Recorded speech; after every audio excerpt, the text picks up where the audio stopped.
Formalización del negocio de corretaje.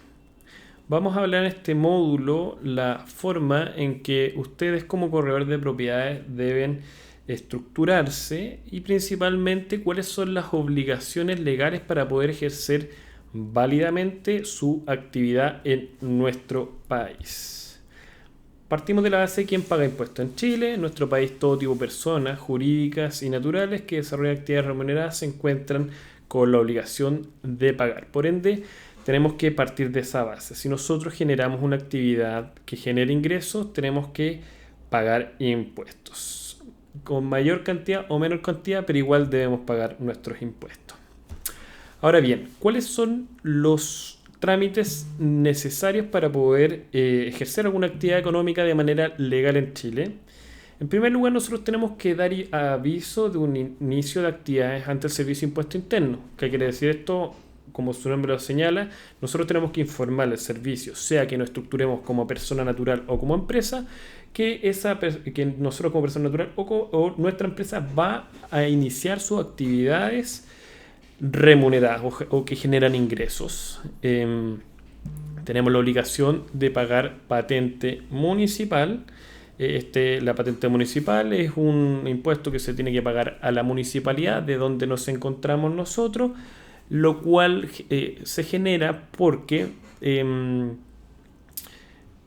nosotros desarrollamos una actividad económica dentro de esta ciudad. En estricto rigor, la municipalidad cobra por prestar este servicio dentro de la comuna en sí. Tenemos que hacer declaración de impuestos mensuales. En general, nosotros vamos a tener que hacer declaración de IVA cuando corresponda y cuando nosotros pagamos impuestos de primera categoría se genera un anticipo que se denomina PPM. Por ende, esto va generando la obligación o carga de hacer ciertas declaraciones de impuestos mensuales. Y finalmente, declaración de impuesto a la renta. Esto es, nosotros generamos ingresos durante un año completo, se suman todos los ingresos y nosotros tenemos que presentar una declaración de ingreso al final para determinar un impuesto a pagar. Estas son las principales obligaciones que vamos a tener nosotros para poder ejercer válidamente nuestra actividad sin considerar trabajador ni nada, simplemente nuestra actividad personal. Bueno, ahora vamos a entrar a los impuestos en Chile.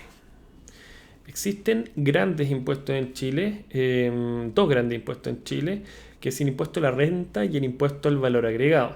Señalamos que estos son los mayores impuestos en Chile, no obstante hay otros impuestos. Tenemos impuesto a la herencia, impuesto de timbre y estampilla, que este es un impuesto que se grava por generar, por créditos, porque otorgan instituciones financieras, pero los que nos van a afectar por la generación de ingresos, el impuesto a la renta y el impuesto al valor agregado. Anticipamos, el impuesto a la renta van a generarse, o sea, se genera una clasificación según la actividad que nosotros desarrollemos. Primera categoría, grava a la actividad empresarial. Si bien está imprecisa esta clasificación, se entorna más o menos o define más o menos todas las actividades que engloban, no obstante estas están reguladas en el artículo 20 de la Ley de Impuesto a la Renta, la cual tiene un número 5 que engloba una gran cantidad de otras actividades, que es un bolsillo payaso, lo cual nos permite señalar que gravaría esta actividad empresarial. La segunda categoría grava las rentas del trabajo. Esta renta del trabajo puede ser independiente, como es el servicio del corredor de propiedades, que nosotros generamos una actividad por nuestro trabajo, pero no es un trabajo hacia un empleador. Y también la renta de segunda categoría dependiente, que son las rentas que se generan producto de un empleo remunerado con un empleador en sí. El impuesto al valor agregado grava las ventas y los servicios, que para nuestro efecto la comisión de venta en corretaje estaría grabado en principio, ya que vamos a señalar que no necesariamente va a estar grabado. Impuesto a la renta, tenemos el impuesto de primera categoría, que ya dijimos que grava esta actividad empresarial, pero no es tan precisa esa definición, pero para nuestro efecto, si nosotros nos constituimos como empresa, nuestra actividad sí estaría grabada con esa primera categoría. Se trata de un impuesto anual. Nosotros sumamos mensualmente todos los ingresos que generamos y se saca la foto 1 de enero, 31 de diciembre para hacer la declaración el 30 de abril del año siguiente. Tasa fija, 25-27%, que esto afecta la utilidad, no es el ingreso. Ojo con ese punto. ¿Qué significa que sea la utilidad? Nosotros generamos ingresos por 20 millones de pesos por servicios de corretaje de propiedades, no tengo otra actividad y tuve como gasto 5 millones de pesos. ¿Y cómo se generaron esos gastos? Bueno, fue la oficina, fue la secretaria, fue un vehículo de la empresa, gastos de oficina, papelería, luz, agua, gas, gasto común, etcétera. Y nosotros vamos restando esto, ingreso menos el gasto, nos va a generar 20 millones menos 5 millones, nos genera una utilidad de 15 millones y sobre eso nosotros aplicamos el 25 o 27% según sea el caso. Se realiza un pago provisional mensual, es decir, nosotros vamos anticipando mensualmente parte de este impuesto a la renta. La idea de la ley en definitiva es poder ir avanzando un poco con esta obligación de pago para que no llegue toda una carga al 30 de abril. Y eso con respecto al impuesto de primera categoría. La segunda categoría grava la renta al trabajo, que ya señalamos, que puede ser dependiente o independiente, y se aplica una tabla denominada tabla de global complementario, que es una tasa progresiva, la vamos a ver. Nosotros acá, esta tasa, este impuesto, la tabla de global complementario, nos va generando distintos factores o porcentajes que se aplican según cuánto ganamos nosotros. Y es una tasa progresiva. Por ejemplo, nosotros desde 0 pesos hasta 9.907.000 pesos, nosotros no pagamos impuestos. Esa es la primera franja, o los primeros 9.900.000 se paga 0 de impuesto. Y luego vamos, en la medida que vamos generando mayor ganancia, es 9.900.000 a 22 millones de pesos, vamos a aplicar un 4%. Tenemos que señalar que se aplica desde los 9.900.000 hasta los 22. El primer tramo se encuentra exento. Importante recalcar, esto es ingresos anuales, es decir, nosotros si generamos 1 millón mensual, vamos a generar 12 millones de pesos anuales, por ende nosotros vamos a aplicar, vamos a irnos al segundo punto donde dice 9.900.000 a 22 millones y fracción, y nosotros vamos a aplicarle que nuestros 12 millones va a pagar un 0,04%, pero nosotros le vamos a descontar finalmente cuando saquemos ese porcentaje los 396.297, que en definitiva sería el primer tramo de los 9.900.000 que pagó 0. Eso ya está descontado en una fórmula que ya determina que está descontado. Pero esta es la tabla, una tabla que efectivamente va a generar mayor pago a quien gana más. La pregunta: ¿es necesario pagar el impuesto de primera categoría en nuestra actividad de corretaje? Punto ahí importante. No, y depende de la organización del corredor de propiedades. Vamos a ver. ¿Qué dice el Servicio de Impuesto Interno? Señala: la forma en que tributan los corredores de propiedades para efectos del IVA y del impuesto a la renta es la siguiente. Como norma general, el corretaje de propiedades corresponde a una actividad comprendida en la primera categoría de la ley sobre impuesto a la renta, por lo cual los contribuyentes que ejerzan esa actividad deberán declarar dicho impuesto y el IVA. Pero acá lo importante, siempre y cuando, esta es la condición, corresponda a personas jurídicas o en su defecto si se trata de personas naturales que empleen capital en la forma preponderante para el desarrollo de su actividad. Es decir, si nosotros nos constituimos inmediatamente como persona jurídica, vamos a tener la obligación de pagar impuesto de primera categoría e IVA. ¿Ok?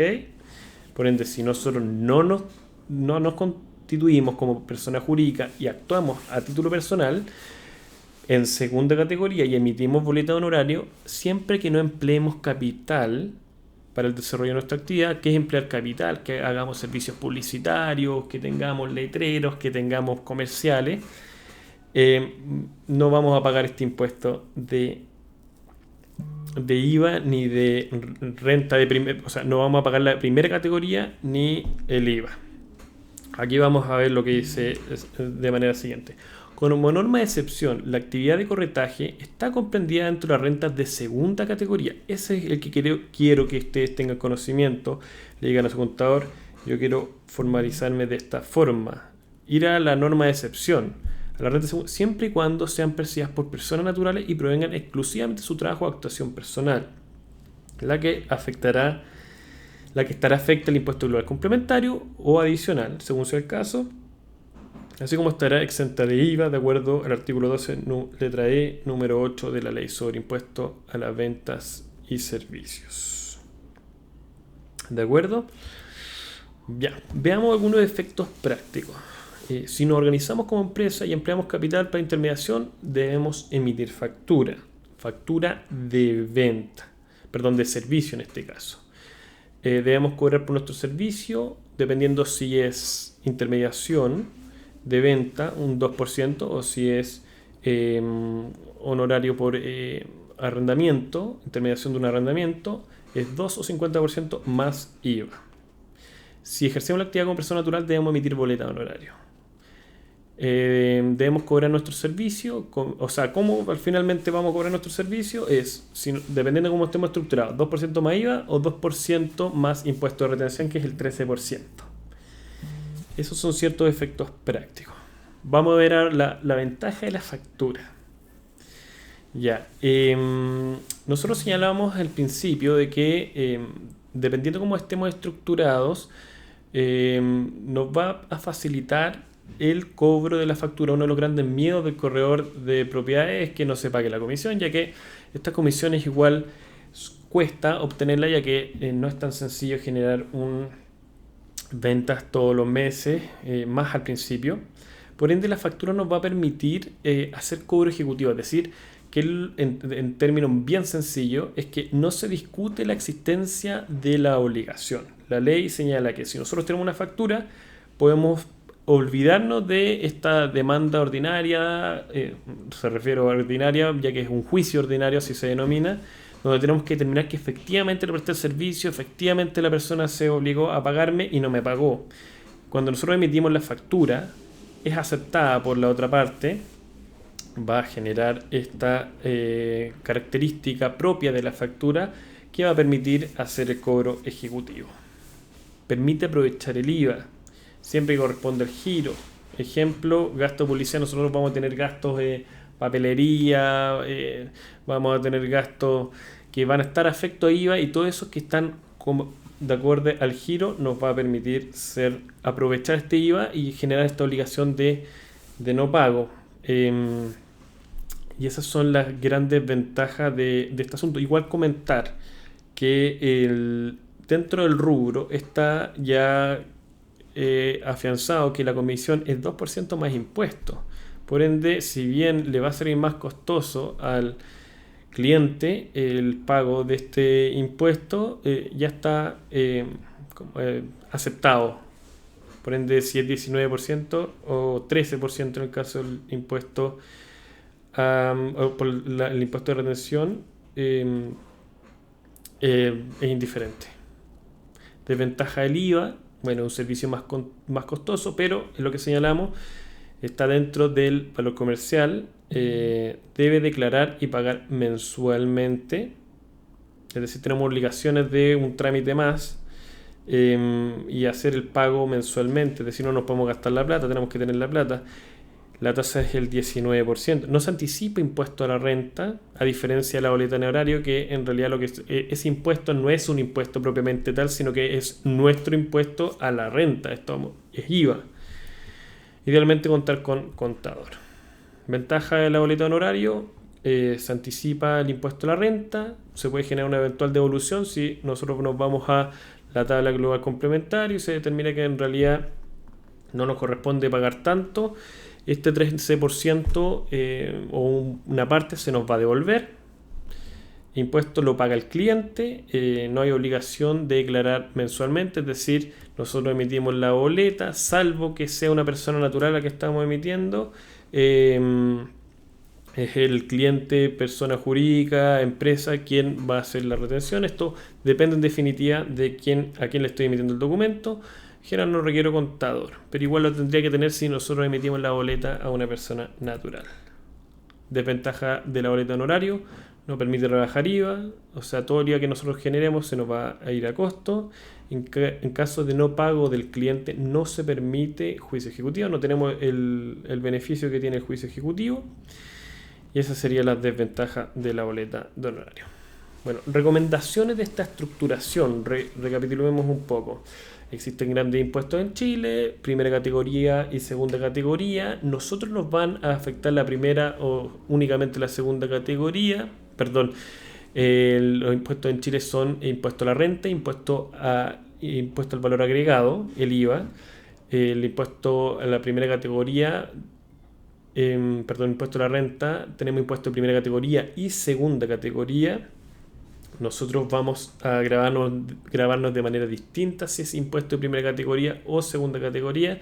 Si es primera categoría nos va a afectar la tasa fija del 25 al 27%, y si es de segunda categoría nos vamos a ir a este global complementario, que son unas tasas progresivas que quien gana más paga más, y en general van a ser más bajos que el 25%, al menos al principio. Por ende, nosotros, dependiendo de cómo nos estructuremos, vamos a afectarnos a primera o segunda categoría. Una vez que se obtenga flujo importante, constituyamos la empresa. Partamos de la base de que la segunda categoría tiene un gasto presunto del 30%. Cuando nosotros generemos, esto ya lo habíamos señalado en la clase anterior, gastos sobre el 30% y tengamos un flujo más o menos importante, como cuando se genera esto, gastos de oficina, secretaria, etcétera, tengamos trabajadores, todos esos gastos se pueden rebajar, ya nos empieza a obligar a constituir la empresa, pero no está todo perdido, ya que el hecho de constituir la empresa nos va a generar ventajas, porque vamos a emitir factura, la cual nos permite dar una protección a nuestra comisión, ya que podemos hacer el cobro ejecutivo. Otra recomendación: si usted quiere constituir una empresa, utilice la página de Tu Empresa en un Día. Es una página bien intuitiva, usted misma puede constituir la empresa, aunque es siempre recomendable que alguien la asesore, pero en la práctica hay muchos abogados lo realizan, pero tampoco les entiende tan bien. Se requiere una persona que se dedique a eso como para entenderla más correctamente, pero en general no va a tener mayor problema. Utiliza esa página porque es más económica, no requiere pagarle al notario, no requiere pagarle al conservador, la puede constituir usted mismo, un contador. Y lo más importante es que en la práctica, en el banco, en todos lados van a pedir certificado de vigencia, estatuto actualizado, y eso lo puede obtener gratuitamente y de manera inmediata en la página web. Esas son las recomendaciones para que usted se formalice y pueda ejercer su actividad de manera legal y ordenada.